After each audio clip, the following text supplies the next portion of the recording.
ಯಾಕೆ ಕ್ಯಾನ್ಸರ್ ಯಾಕೆ ಬರ್ತದೆ? ಹೆರಿಡಿಟಿ ಸ್ವಲ್ಪ ಇರ್ಬೋದು. ನಿಮ್ಮ ಆಹಾರ, ನಿಮ್ಮ ಜೀವನ ಶೈಲಿ, ಆಹಾರ ತಗೊಳ್ತಕ್ಕಂಥದ್ದು, ಪ್ರತಿದಿನ ನಿಮ್ಮ ಆಹಾರ ಇದು ಬಹಳ ಮುಖ್ಯ ಆಗ್ತದೆ. ಅದಕ್ಕೋಸ್ಕರ ನೀವು ಇದರಲ್ಲೆಲ್ಲ ಕೇರ್ಫುಲ್ ಆಗಿರಬೇಕು. ಮತ್ತೆ ಚೆಕಪ್ ಮಾಡಿಸ್ಕೊಳ್ತಕ್ಕಂಥದ್ದು ಬಹಳ ಮುಖ್ಯ. ಅದನ್ನ ಎಲ್ಲ ಆಸ್ಪತ್ರೆಗಳಲ್ಲೂ ಕೂಡ ಚೆಕಪ್ ಮಾಡೋಕ್ಕೆ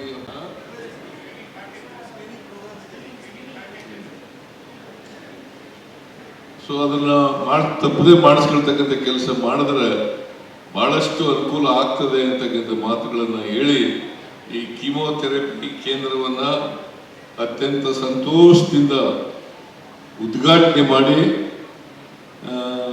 ಇದರ ಉಪಯೋಗ ಹೆಚ್ಚು ಜನರಿಗೆ ಸಿಗಲಿ ಅಂತೇಳಿ ಆಶಿಸಿ ನನ್ನ ಮಾತುಗಳನ್ನು ಮುಗಿಸ್ತೇನೆ. ಜೈ ಹಿಂದ್, ಜೈ